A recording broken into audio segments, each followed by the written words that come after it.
Қарлығаштың құйрығы неге айыр?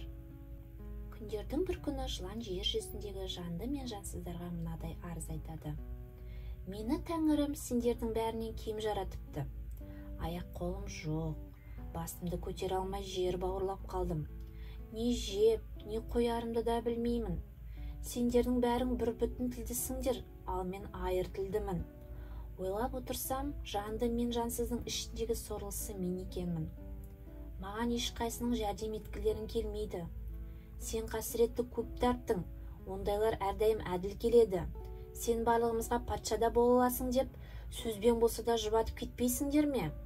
Деп екі көзін қанды жасын сорғалатып ағыл-тегіл жылайды. Жанды жансыздың барлығы жыланға аяныш білдіріп, өкпесін орынды көреді. Қарасың да шықпайтын қара қылды қақ жарған ақ жүрек ақылшымыз болар десіп, өздеріне патша етіп сайлайды. Жыл артынан жыл, күн артынан күн өтіп жатады. Күндердің күнінде жылан екен, бүкіл әлемге патша болып, барлық билікті өзім қолыма алсам, бұдан да жақсы тұрар ем. Көзіме көрінген тамақты ішпей, дүниедегі жандылардың ең тәтті қандысын жер едім, деп қиялдайды. Қан дәмін айыра алатындарды шақыртады. Қос қанатын делдейтіп, аяқтарын шілтетіп, қуарып шіркей тұмсығы едірейтіп, маса патшаның көңілін табам деушілердің бәрі келеді.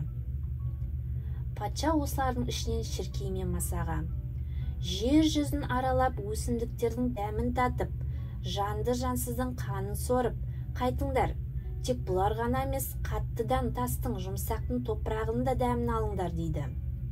Дүниедегі ең тәтті зат бұдан былай менің тамағым болатындай етіңдер, деп уақыт кесіп, бүкіл әлемді шарлатып жібереді. Күн артынан күн өтіп, патшаның кесіп берген мезгілі де жетеді. Шіркей әлсіздігін жел болса, шөптің түбіне қашып тығылып, тымықта ыңылдап ән салғынсып жүріп кешігіп қалады.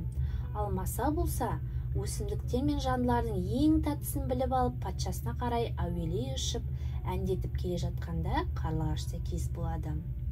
Иә досым, маса досым, патшамызға ең тәтті тамақты іздеп кетті деп естіп едік, таптың ба? Маса қарлығашта менсінбей, сұрағына жауап қатпай зулай жөнеледі. Түсіндім. Жолың болып іздегенді тапқан екенсің ғой достым. Азаматсың өзің. Сенің ептілігіңді еш нәрседен тайынбайтын бір беттілігіңді білгемін. Осы қасиетіңді енді барлық қанаттыларға айта жүретін боламыз деп қарлығаш масадан сырттата мадақтай жөнеледі. Бұл мақтауды масаның есі шыға мастанып, патшамыздың тамағына кімді тапқанымды білесің бе? Деп сұрақ қояды. Маса досым, мен не білуші едім? Сізден денемнің үлкендігі болмаса, ақылым аз емес пе? Сіз патшаның ақылшысысыз. Кәне, төрем айтыңызшы, ардақты патшамыздың тамағына кімді таптыңыз дейді. Маса еліре түсіп, дүниеде патшамызға лайықты ең тәтті тамақ адамның қаны екен дейді. Адам сияқты ақылдылы айлалы жан домаланған сілінтік жарым жанға жем болып қалама деп қарлығаш бір амал ойлайды. Менің ақылымның қысқалығы осы емес пе деп маса төрем. Адамның тәтті дегеніңізге сенер сенбесімді білмей келем. Дүниеде тәтті қанды тауып дәмін татқанның тіліне алтын мөр түсіп қалады деп шешем көп айтушы еді. Кәне, тіліңізді шығарып мөріңізді көрсетіңізші. Алтын мөрге көз салғанның өзі бір үшін бір медеу ғой.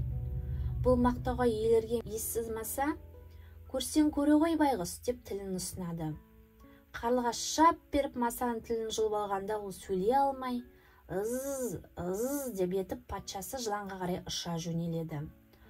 Қош, тілің жұлынды, аузыңа құм құйылды, адамның қанының тәттілігі енді қалай түсіндірер екенсің деген оймен қарлығаш артынан ұшады. Маса бірдемелер айтқысы келіп еді, ыз етіп зар қағады. Бірақ еш нәрсені түсіндіре алмайды жыланға. Мұның тілінің аузын түсіп қалған ба? Немесе жынданған ба? Мынаның не деп тұрғанын түсінгендер бар ма? Деп жылан тұрғындарға қарайды. Өте түсінікті патшам дейді қарлығаш сонда. Түн көрмей кетейін, бірдеңе ұқсам, кәне түсінсең айтшы, не деп тұр?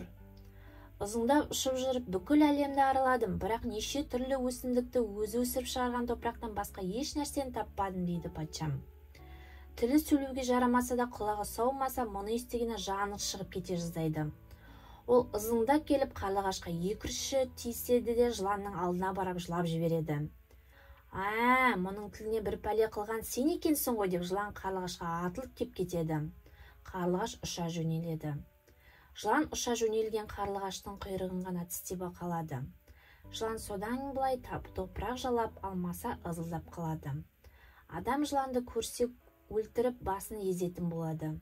Қарлығаш жыланнан қорқып адамды дос тұтып үйдің төбесіне ұя салады. Бірақ оның құйрығы кем 2 айрық болып қалады.